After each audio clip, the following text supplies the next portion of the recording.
castelo forte é o nosso Deus. João 20, 31. Vamos ler juntos o 30 e o 31. Vamos ler? Na verdade, fez Jesus diante dos discípulos muitos outros sinais que não estão escritos neste livro. Estes, porém, foram registrados para que creiais que Jesus é o Cristo, o Filho de Deus, e para que, crendo, tenhais vida em seu nome.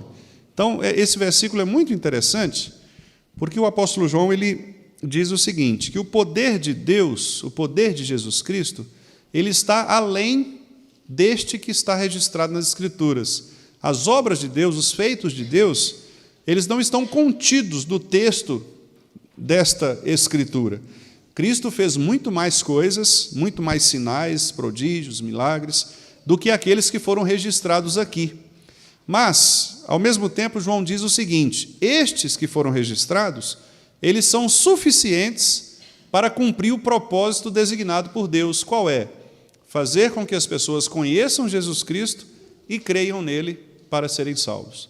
Então, João está dizendo, as Escrituras são suficientes para convencer o pecador do seu pecado e levar o pecador a Cristo. Foram registrados os milagres, os sinais, a vida de Jesus Cristo, para quê? Para que creiais que Jesus é o Cristo. E aqui também, meus irmãos, há um ponto interessante. Observem que quando João diz que as Escrituras foram escritas para que as pessoas creiam que Jesus é o Cristo, isso significa dizer que Cristo ele está mostrado nas Escrituras o tempo todo. Eu tenho insistido aqui com os irmãos, né, a respeito de um erro que muitos cometem, alguns erros, né? Um deles é não considerar Jesus Cristo mostrado no Antigo Testamento. Então, é muito comum nós ouvirmos pregações do Antigo Testamento sem que os pregadores, né, aqueles que ensinam, né, considerem a presença de Jesus no Antigo Testamento. Então, às vezes, você fala das personagens, fala dos eventos, etc., mas se esquece de mostrar Jesus. Jesus ele está mostrado no Antigo Testamento. Por quê? Porque as Escrituras foram escritas exatamente para evidenciar Jesus, para que as pessoas creiam que Jesus é Deus, né? Que Jesus é o Cristo. Aliás, João faz aqui uma abordagem interessante, porque a palavra Cristo é uma palavra que se refere a Jesus no Antigo Testamento. Cristo é o Messias. Então, o que João está dizendo aqui é o seguinte, olha, as Escrituras existem para que vocês todos saibam que aquele que vocês chamam de Messias, aquele que vocês estão aguardando, é Jesus. Ele é o Cristo, ele é o Messias, né? E aí muitos judeus, infelizmente, rejeitaram esta pregação que já vinha sendo anunciada desde o Antigo Testamento. Mas eles foram incapazes, né, de perceber aqueles sinais que o próprio Deus revelou a partir de Jesus Cristo no Antigo Testamento. Então, os estudiosos do Antigo Testamento, por exemplo, associam muitos eventos à pessoa de Jesus, né? Alguns dizem, por exemplo, que quando nós lemos nos textos do Antigo Testamento a presença de anjo ou anjo do Senhor, ali é uma forma de se referir à segunda pessoa da Trindade. Seria o próprio Cristo, né, se manifestando ali como anjo do Senhor, como a segunda pessoa da Trindade. Eventos em que o próprio Deus ele é mostrado, revelado, a gente chama isso na teologia de teofania. Fanos é mostrar, né? Por isso que as crianças usam fanelógrafo, porque fano é mostrar, é aparecer. Teofania é mostrar Deus, Deus aparecer. Teos é Deus, né? Então, teofania é toda vez que Deus aparece na Bíblia. E como que ele aparecia?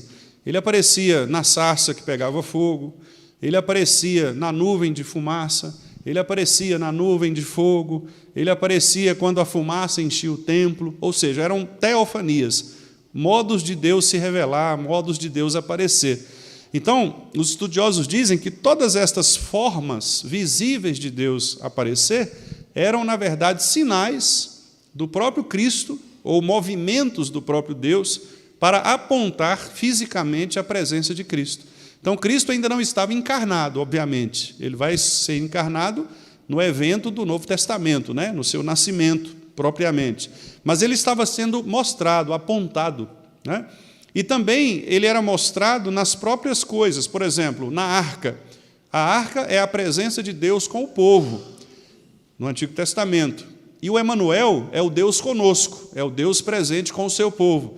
Então, a arca era uma maneira de simbolizar também a própria pessoa de Jesus Cristo, a segunda pessoa da Trindade, o Deus presente, o Deus Emanuel.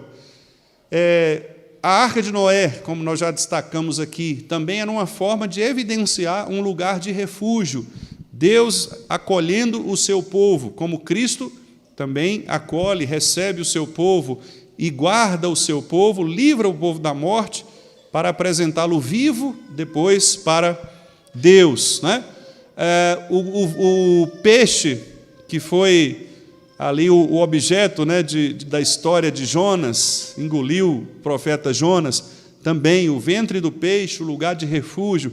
Então, todas estas maneiras de Deus se mostrar eram apontamentos, né, eram revelações, eram teofanias, modos de Deus aparecer, e tudo isso, na verdade, era a maneira de Deus mostrar ao povo judeu, ao povo de Israel, que Cristo viria. Ali ele estava apontando para o Salvador, para o Redentor, apontando para aquele que seria finalmente a arca presente, que seria finalmente o refúgio, seria finalmente a libertação, seria finalmente a luz como a coluna de fogo para iluminar, seria a sombra para guardar diante de quem nós lançamos as nossas ansiedades. Ou seja, Cristo está sendo mostrado o tempo todo.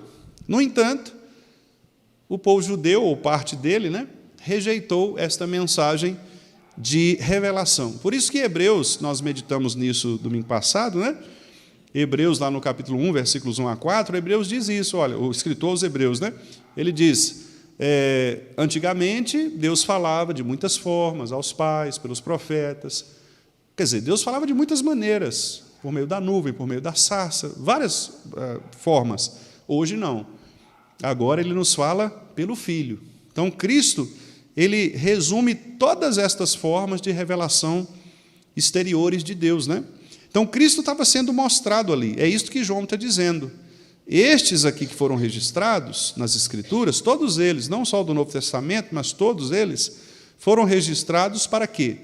Para que creiais que Jesus é o Messias, é o Cristo. Esse Cristo, esse Messias, que é o Filho de Deus. E se você crê nele, diz aqui, né, para que crendo tenhais vida em seu nome. Então, essa é a razão pela qual as Escrituras existem. Deus, na sua santa providência, sua santa majestade, seu poder, ele fez com que a palavra fosse escrita para que as pessoas possam crer que Jesus é o Messias enviado por Deus, o Filho de Deus, unigênito, e para que, crendo nele, tenham a vida eterna. Então, esse é o argumento, né, que João utiliza aqui para responder a esta indagação, o porquê as Escrituras existem. Vamos ver agora o segundo texto, que é 2 Timóteo. 2 Timóteo 1,13, né?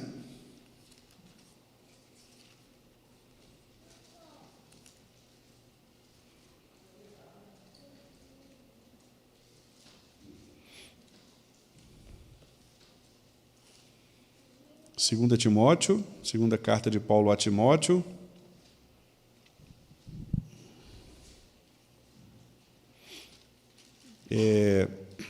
Segunda carta, Paulo continua instruindo, né, o jovem pastor Timóteo o modo como ele deveria se comportar como pastor, né, da Igreja de Cristo.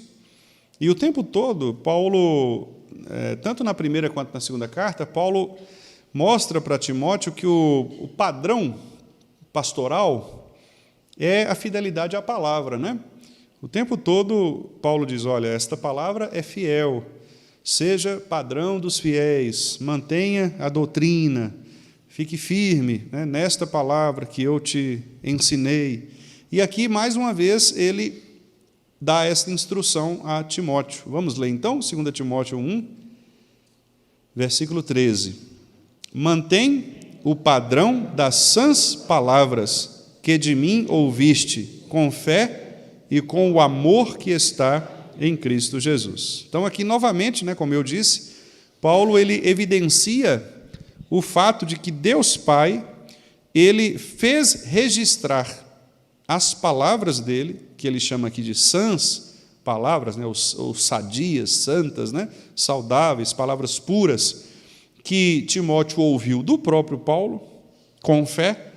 Então isso mostra que a conversão, a verdadeira fé, ela vem exatamente pela pregação da palavra. O profeta Isaías já tinha dito isso, Como ouvirão se não há quem pregue? Paulo replica isso lá em Romanos.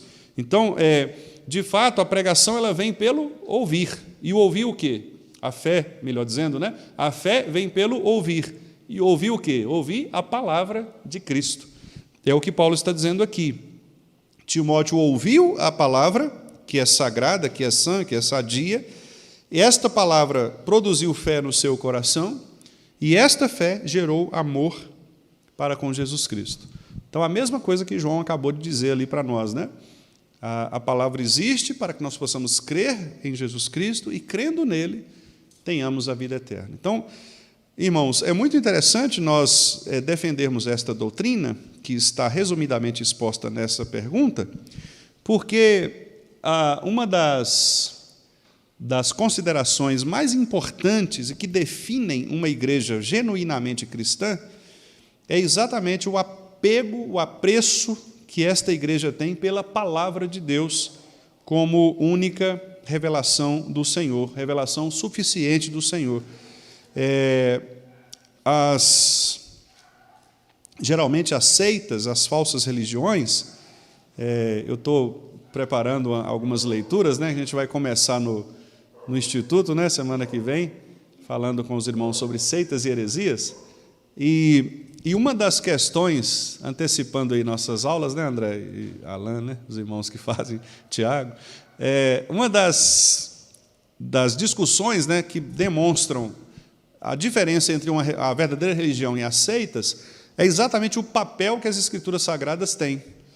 Porque nenhuma outra igreja que não seja verdadeiramente cristã, ela sustenta somente as Escrituras. Sempre ela vai sustentar as Escrituras e mais alguma coisa. Uma outra revelação, ou de um anjo, ou de uma pessoa, ou da tradição, alguma outra coisa.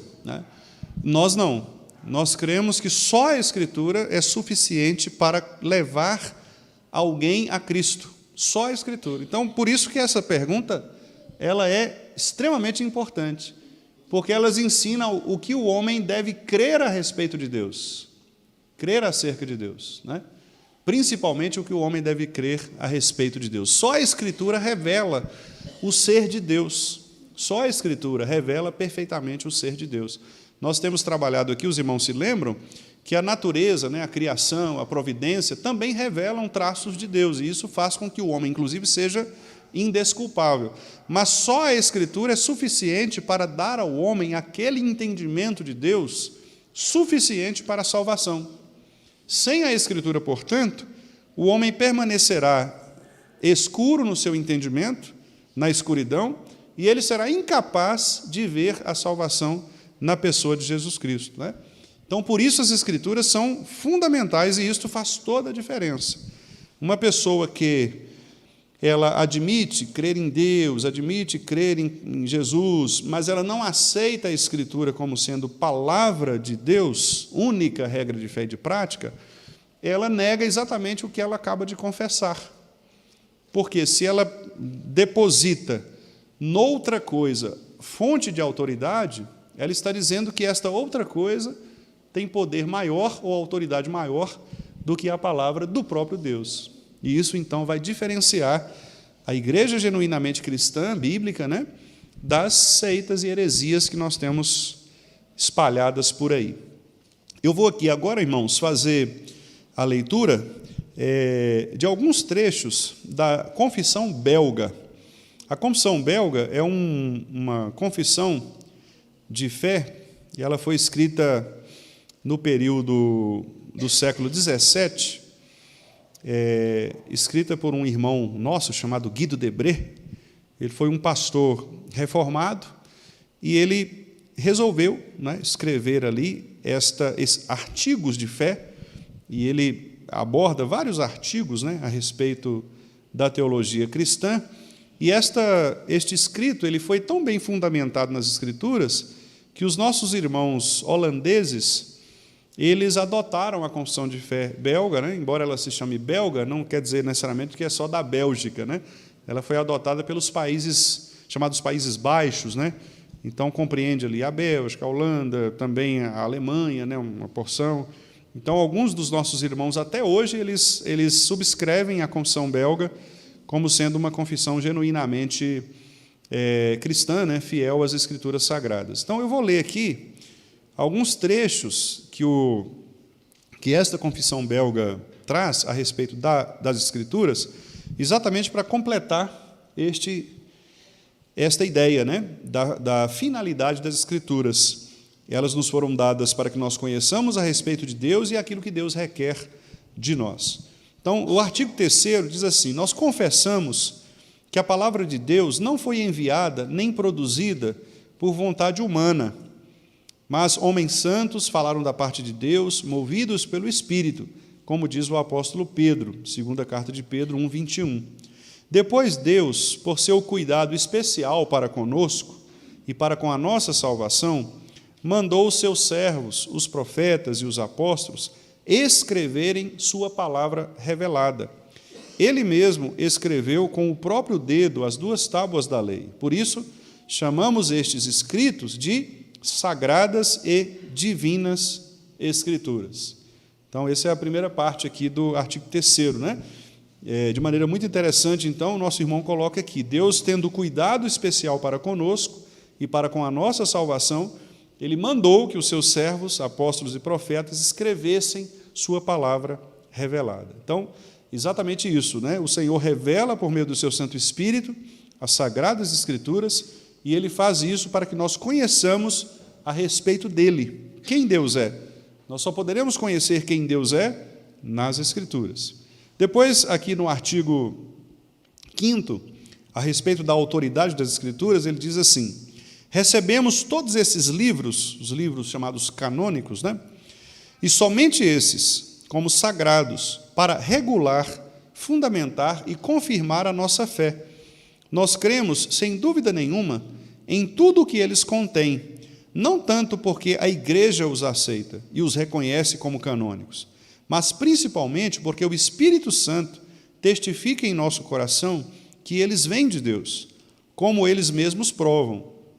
Pois até os cegos podem perceber que as coisas preditas neles se cumprem. Então, aqui o Guido Debré, né, e os nossos irmãos holandeses entenderam, né, que uma das razões pelas quais as Escrituras têm autoridade é porque aquilo que está prescrito nelas se cumprem, né? As profecias do Senhor, elas se cumprem. A palavra de Deus se cumpre. E aí ele cita aqui alguns textos bíblicos, né, que demonstram esta realidade. E aí a gente chega no ponto que eu gostaria aqui de também enfatizar para os irmãos, que é a Escritura Sagrada perfeita e completa. No artigo 7º ele diz assim: cremos que a Sagrada Escritura registra perfeitamente a vontade de Deus e suficientemente ensina tudo o que o homem deve crer para ser salvo. Nela, Deus descreveu por extenso toda a maneira de servi-lo. Toda, né? Então, isso é interessante, porque nós não precisamos ir além das Escrituras para sabermos como Deus quer que nós o adoremos. Nós devemos adorá-lo conforme aquilo que Ele prescreveu, e prescreveu de maneira completa. Não há nada que falte ao nosso entendimento, né? Por isso, ele complementa: não é lícito aos homens, mesmo que fossem apóstolos, ou um anjo vindo do céu, aí ele cita aquele texto de Gálatas, né, em que Paulo fala, mesmo que um anjo desça do céu e tal, não é lícito ensinar outra doutrina, senão aquela da Sagrada Escritura. É proibido acrescentar algo à palavra de Deus ou tirar algo dela.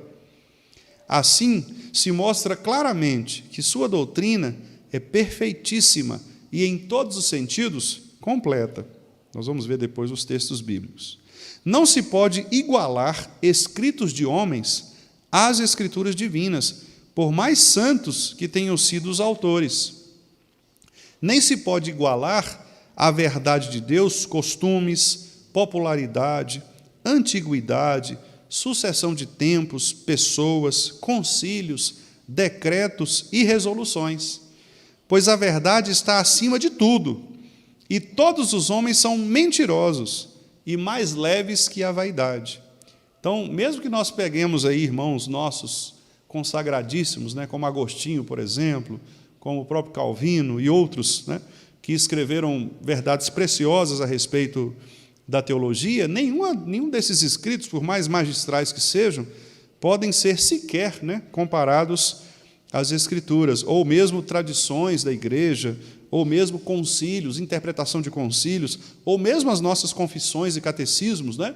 Então, algumas pessoas nos acusam, vocês usam o catecismo, a confissão, como se fossem Bíblia. Não, nós sabemos que as confissões, os catecismos são escritos de homens, eles não se igualam às Escrituras. Por isso mesmo que eles trazem como fundamento a Escritura.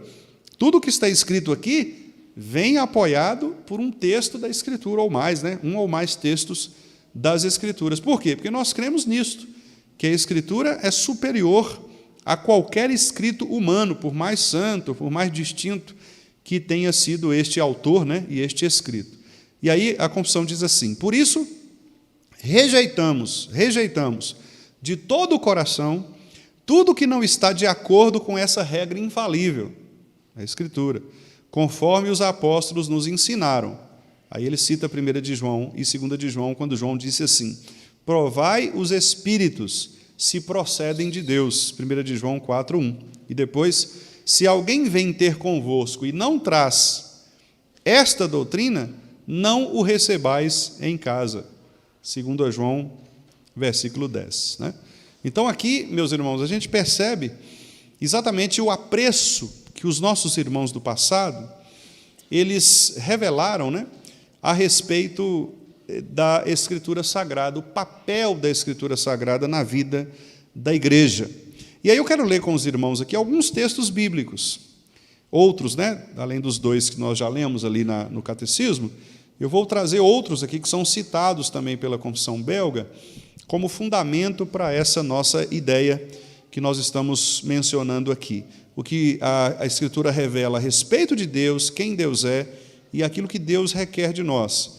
Então, lembrando os irmãos, né, que nós somos instruídos por Deus para amarmos a Escritura, confiarmos nela, termos a Escritura como único padrão de fé, não acrescentarmos nada a ela, não tirarmos nada a ela, não considerarmos nenhum outro escrito, costume, antiguidade, qualquer pessoa, etc., concílio, maior do que a palavra do nosso Deus. Vamos ver aqui pelo menos 3 ou 4 textos a respeito disso.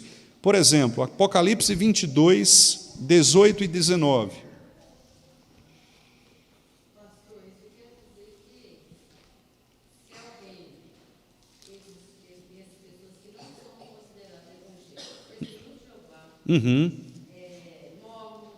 Até mesmo o católico vir na casa da gente, eu quero como estudar a Bíblia com você, a gente não deve aceitar na casa da gente.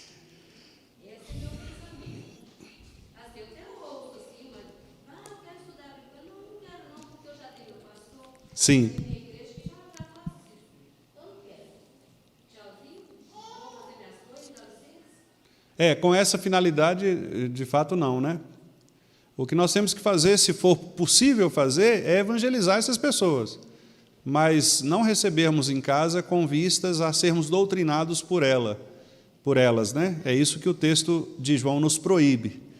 É de nós abrirmos a nossa casa para recebermos uma outra doutrina, como a senhora falou, né? Então, um TJ bate na nossa porta e, vim conversar com você. Você senta ali, abre, ouve a doutrina, como se aquilo fosse bom, fosse igual, fosse verdadeiro, né? Então, nesse sentido, de fato, nós não devemos fazer. Nós devemos fazer o oposto, né? Evangelizá-lo se Ele permitir, o que é muito difícil, naturalmente. A gente depende da ação do Espírito Santo, né? Especialmente nesses casos. Pois não, irmã Elisete?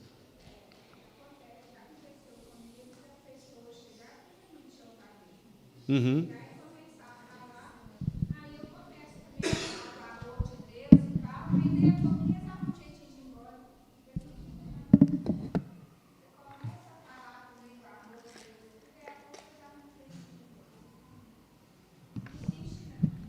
Depois a senhora pergunta a Aninha, que ela vai contar para a senhora o que aconteceu comigo semana passada. O testemunho de Jeová apareceu lá em casa.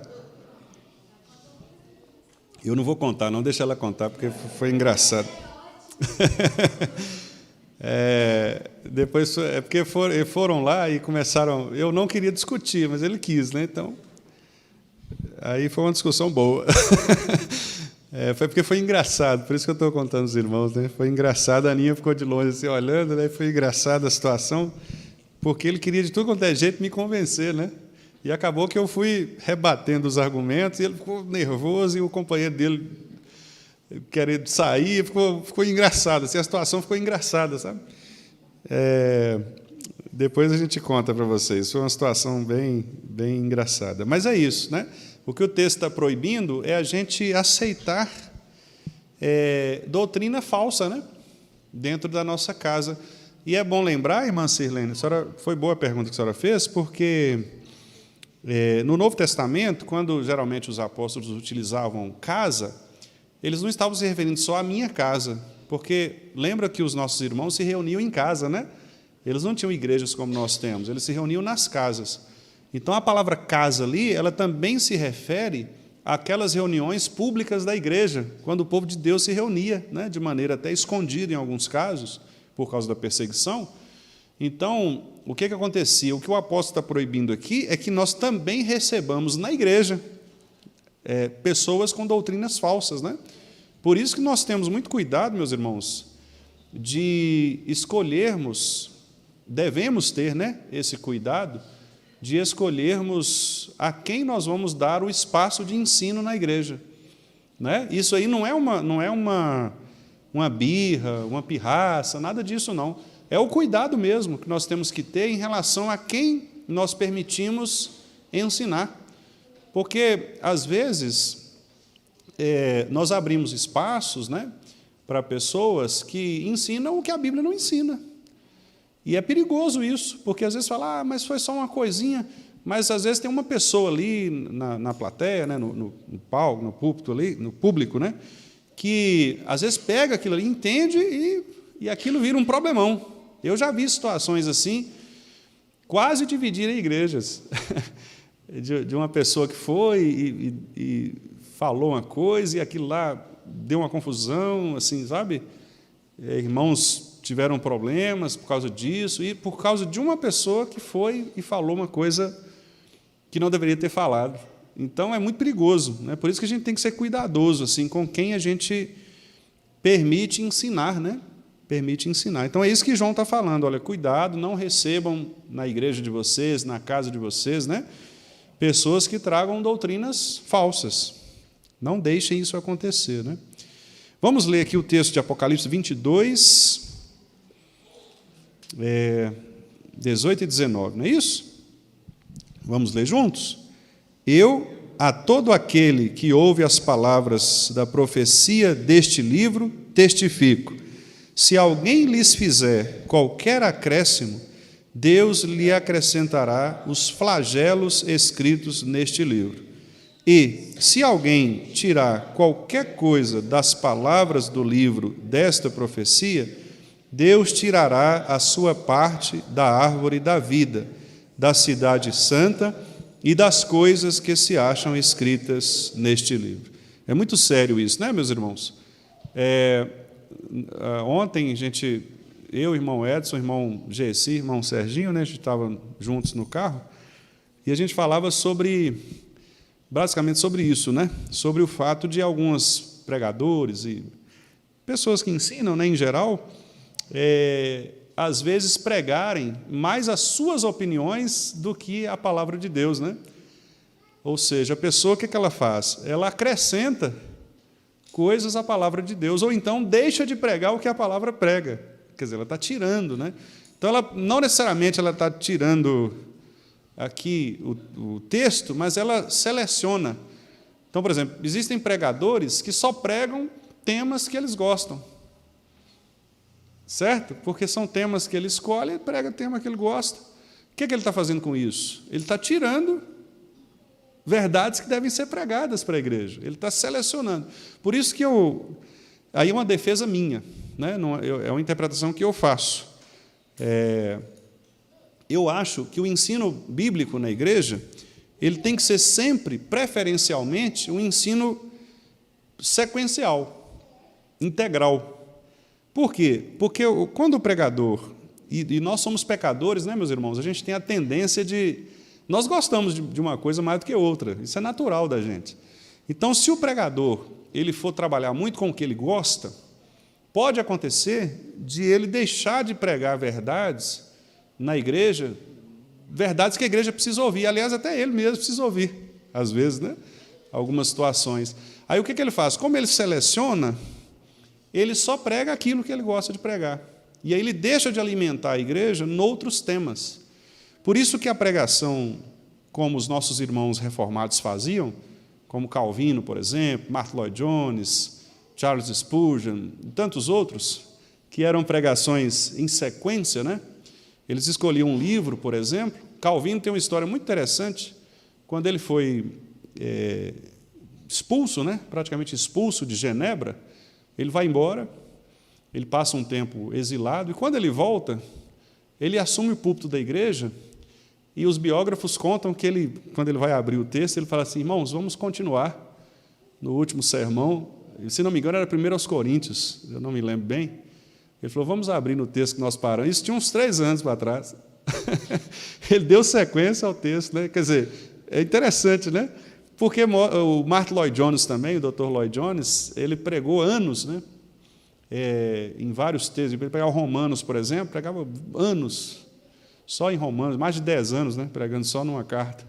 Então, quer dizer, isso mostra o cuidado pastoral de ir na sequência do texto. Por quê? Porque quando você vai na sequência, você vai pregando sequencialmente, inevitavelmente você vai tocar em tópicos, todos os tópicos, né?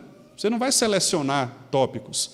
Então, vai chegar um momento que você vai falar de uma coisa, vai falar de outra, vai falar de pecados que o próprio pregador tem, e ele vai se confrontar, né, com a própria palavra. Então, eu penso que essa é uma forma de os pregadores não extraírem a palavra de Deus. Quando Paulo reúne os crentes de Éfeso, os presbíteros, né, de Éfeso, Paulo fala assim: as minhas mãos estão limpas, porque eu preguei a vocês todo o desígnio de Deus. Né? Quando ele fala todo o desígnio de Deus, naturalmente ele não está falando que ele pregou a Bíblia toda, mas certamente ele está falando que ele pregou tudo aquilo que fazia parte do plano, né, da revelação completa do Senhor. E, de fato, né, se você pega as cartas de Paulo, você vê que Paulo toca em todos os assuntos. Né? Paulo fala de toda a doutrina. Né? Paulo fala da teologia, de quem é Deus. Paulo fala quem é o homem. Em Romanos, por exemplo, de 1 a 3. Paulo fala sobre Cristo, fala sobre a salvação, fala sobre ressurreição, né, sobre vida eterna, sobre igreja. Então, quer dizer, ele toca em todos os tópicos. Né? É um manual de teologia, né, que Paulo faz. Então, eu penso que assim devem ser também os pregadores, né? Assim deve ser o ensino e assim deve ser a nossa leitura, o nosso conhecimento pessoal, né, privado das Escrituras. Nós termos o cuidado, irmãos, de não retirarmos, né? Eu não sei se os irmãos certamente se lembram, né? Teve uma época, hoje eu não sei se, eu não tenho visto tanto, mas tinha uma época que aquelas caixinhas de promessa, elas eram muito famosas, né? Às vezes você chegava, tiravam... exatamente. Por isso que tinha uma caixinha de promessa, né? E tinha até um papagaio, não sei se vocês já viram isso. Tinha um papagaio que foi treinado, aí a pessoa chegava lá e você conversava com o papagaio e aí ele tirava com um bico assim e te entregava. É um papagaio santo, né? Ele tirava e te dava o bicho. Você lia lá, e era uma palavra boa, né? Bem-aventurado e tal. Porque são promessas mesmo. Quer dizer, é um risco, né? Por quê? Existem promessas na Bíblia, claro, inúmeras promessas, né? Mas há também outros textos além das promessas. Então, quando a gente faz esse tipo de seleção, de acordo com o nosso gosto, né, ou de acordo com uma visão específica, nós corremos esse risco de mutilar a palavra do Senhor, né? Então, por isso, tomemos cuidado, porque o objetivo das Escrituras é revelar o que o homem deve crer a respeito de Deus e o dever que Deus requer do homem, toda a Escritura, né? Então, não vamos selecionar partes como se elas fossem menos interessantes, menos inspiradas, né? Até aqueles trechos lá de Levítico, por exemplo, que trazem aquelas ofertas e que a gente lê repetidamente, né? 3 porções de flor de farinha, trouxe ao Senhor. Aí o versículo assim, 3 porções, e você vai lendo, aí tem gente que tem uma vontade de saltar, né? Acho que eu vou ler isso aqui, é tudo igual mesmo, vamos pular isso aqui. Né? E se esquece de que ali também foi revelado pelo Senhor, inclusive a repetição. Inclusive a repetição tem um objetivo, né? Por que Deus fez repetir tantas vezes assim, né? Talvez porque o povo não fosse tão obediente assim, Deus precisasse, né, como um bom professor, repetir várias vezes, né, ditar várias vezes o que o povo deveria fazer. Então, toda a Escritura é inspirada por Deus e útil, né, toda ela. Pois não, irmão Ronaldo?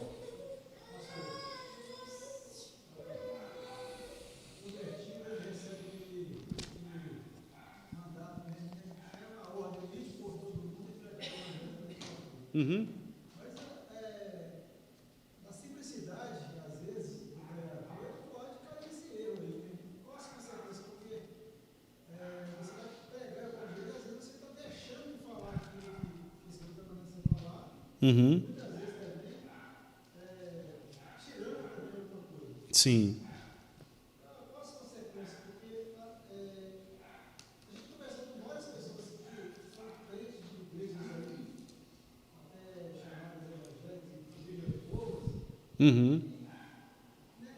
Parece que não é intenção, sei lá, como é, mas tira muita coisa, fala muita coisa. Pois é.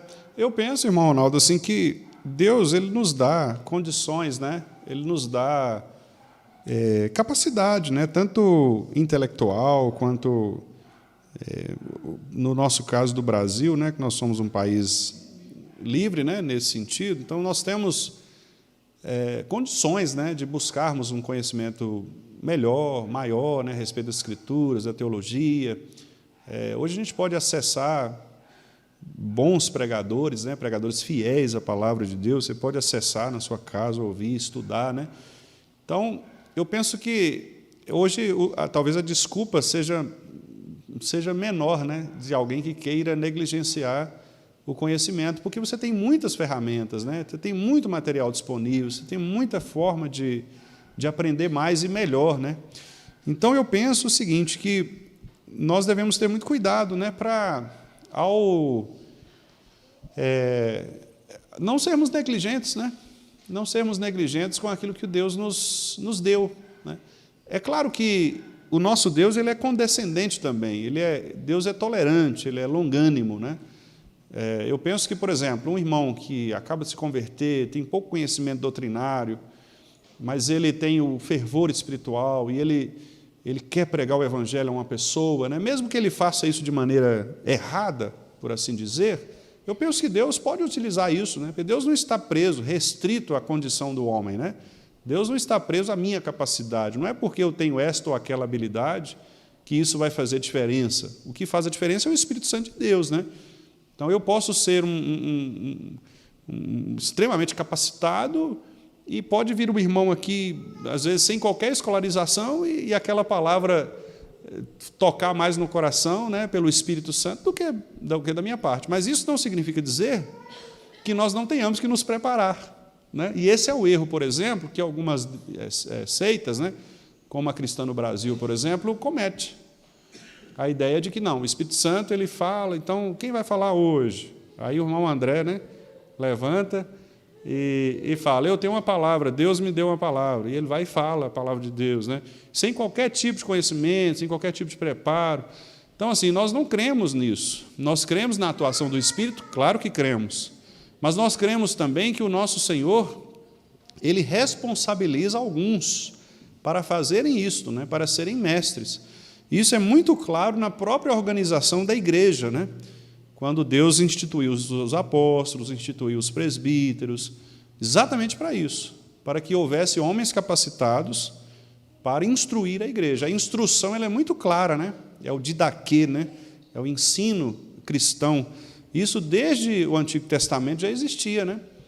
Muitos irmãos nossos eram estudiosos da lei, exatamente para que pudessem instruir a outros, né?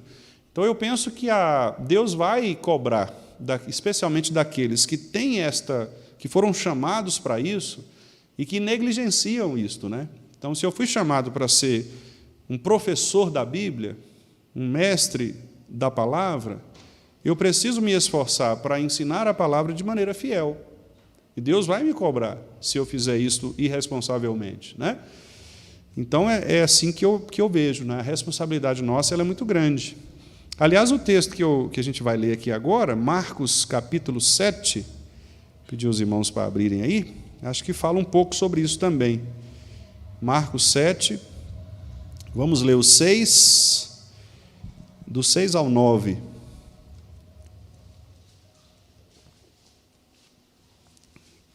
Marcos 7, 6 a 9. Vamos ler juntos? Respondeu-lhes: bem profetizou Isaías a respeito de vós, hipócritas, como está escrito: este povo honra-me com os lábios, mas o seu coração está longe de mim, e em vão me adoram, ensinando doutrinas que são preceitos de homens, negligenciando o mandamento de Deus, guardais a tradição dos homens. E disse-lhes ainda: jeitosamente rejeitais o preceito de Deus para guardardes a vossa própria tradição. Interessante, né?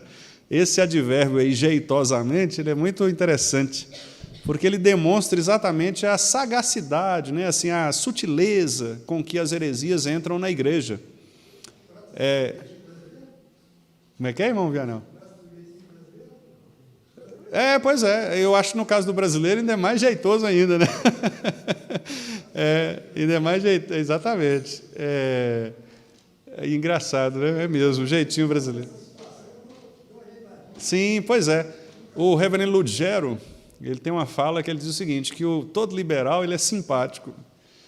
E você pode perceber que é mesmo. Geralmente uma pessoa que prega heresia, ele tem que ser uma pessoa simpática, né? Porque para ele fazer alguém acreditar numa bobagem que ele prega, ele tem que vencer pela simpatia mesmo. Então, você pode reparar que todo pregador simpático demais, que gosta de mídia, de fazer palhaçada, esse negócio, abre o olho. Porque, geralmente, tem alguma coisinha ali, assim, de populismo, sabe, que é perigoso. Sim.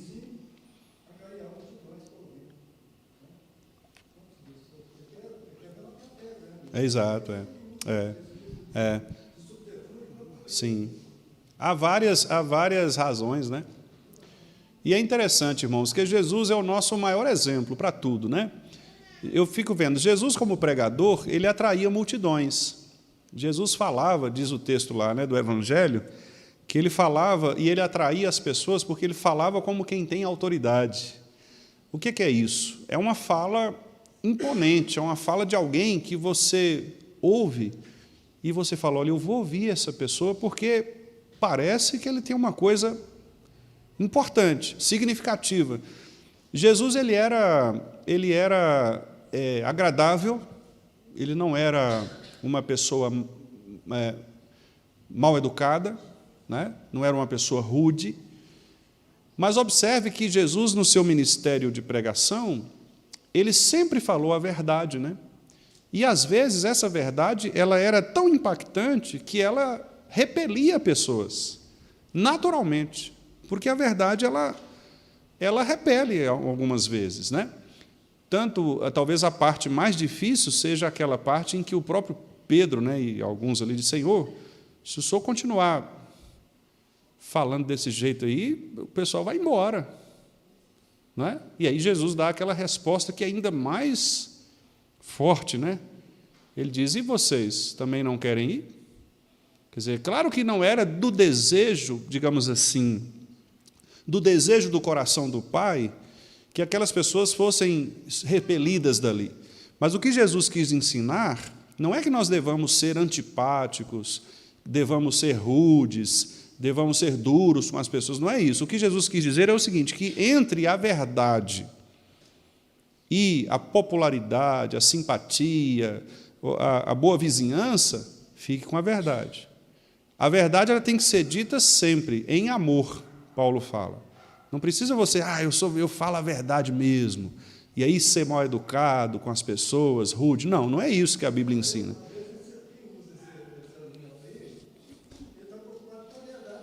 Pois é, exatamente. Exatamente.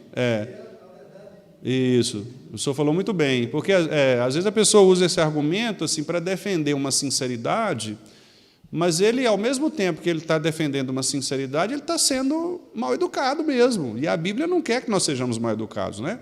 Pelo contrário, a Bíblia diz que a nossa palavra tem que ser sempre temperada com sal, né? Sempre uma palavra agradável, temperante. Então, o Senhor não nos ensina a ser rude, no sentido de ofender as pessoas, no sentido de má educação. Às vezes, nós teremos de falar verdades. E as verdades, às vezes não, né? Nós sempre vamos falar a verdade, e às vezes as verdades faladas, elas vão causar impacto. E o impacto vai repelir. Não tem jeito. Foi o que aconteceu com Jesus. Então, em algumas situações, as pessoas achavam que Jesus estava falando, por exemplo, não matarás, né? E aí Jesus, então tá bom, eu nunca matei ninguém, nunca derramei sangue. E aí Jesus falava, não, mas não é só derramar sangue. Se você falar mal de alguém, se você expor alguém, você pode estar matando essa pessoa, você está matando a reputação dela, a imagem dela diante dos outros. Isso é um tipo de morte que você está causando. Quer dizer, isso feria as pessoas, né? Porque agora, quer dizer, quem é que nunca falou mal de alguém? Certo? Então, todo mundo ficava assim, mas peraí, mas então ele está falando que eu sou assassino? Sim, você é assassino. Certo? Então, a forma de Jesus falar era uma forma que expunha o pecado da pessoa. E quando você expõe o pecado, você está muito sujeito a ter essa reação de afastamento. Né? Porque o pecado, quando a pessoa ela ouve a palavra, ela é confrontada pela palavra, o Espírito Santo trabalha e ela se arrepende, ela vem como boa ovelha que ela é, arrependida. Né? Mas quando ela ouve a palavra e ela rejeita a palavra, a tendência é ela se afastar. Né? Então, isso é natural, esse movimento é natural de a pessoa rejeitar o ensino. Né? Foi o que aconteceu aqui. Jesus está falando assim, o profeta Isaías falou muito bem a respeito de vocês. Vocês me adoram com os lábios, mas o coração de vocês está longe. E outra coisa, vocês estão ensinando doutrinas que são preceitos de homens. Ou seja, o que eles estavam ensinando? Eles estavam criando para si uma própria religião. São as seitas, né? O que são as seitas? Preceitos de homens. São doutrinas criadas pelo próprio homem, pelo próprio ser humano, com o objetivo de resolver seus próprios problemas à parte de Cristo. Né? Então, aí Jesus diz aqui, né? Vocês estão negligenciando o mandamento de Deus, quando vocês negligenciam, vocês guardam a tradição dos homens. E é exatamente isso que as pessoas fazem. Né?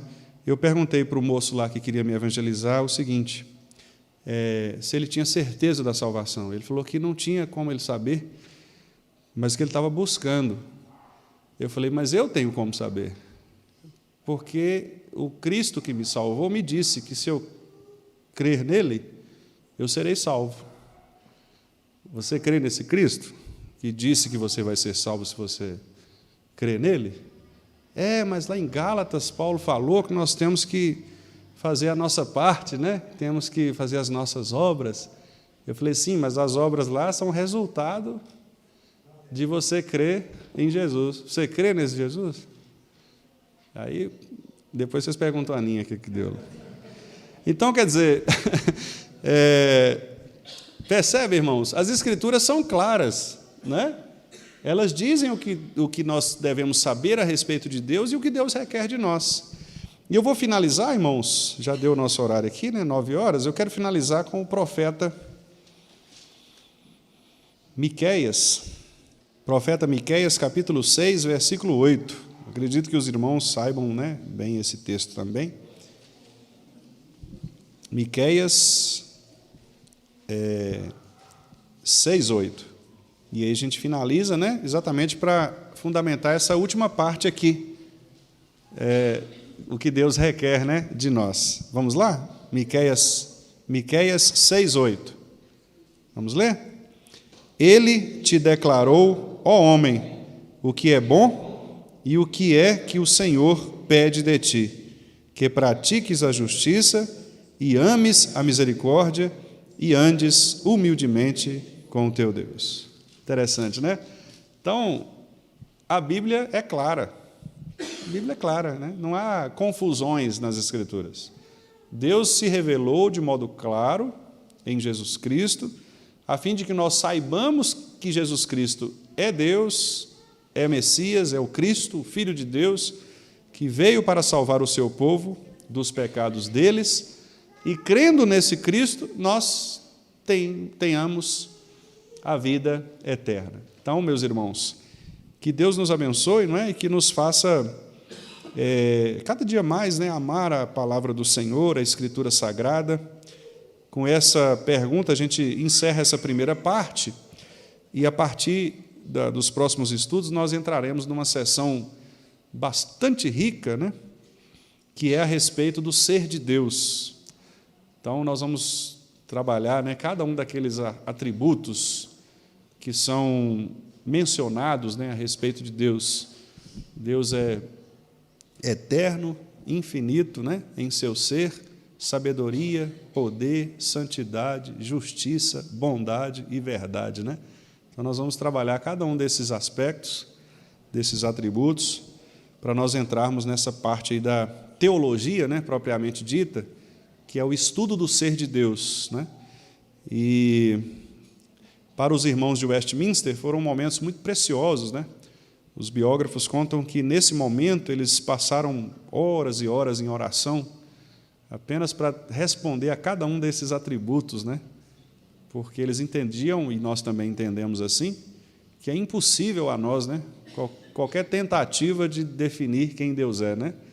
Então, nós só conseguimos fazer isso por meio das Escrituras, exatamente quando Deus diz quem Ele é, né? Então, quem vocês acham que eu sou, né? Foi a pergunta que ele fez para Pedro, né? Tu és o Cristo, o Filho do Deus vivo. Então, nós só conseguiremos saber quem é Deus na revelação. Não é isso? Então, nós vamos ver, com a graça do nosso Deus, a partir dos próximos estudos, essa nova sessão aí. Entraremos na pergunta número 6, né? Com a graça do Senhor.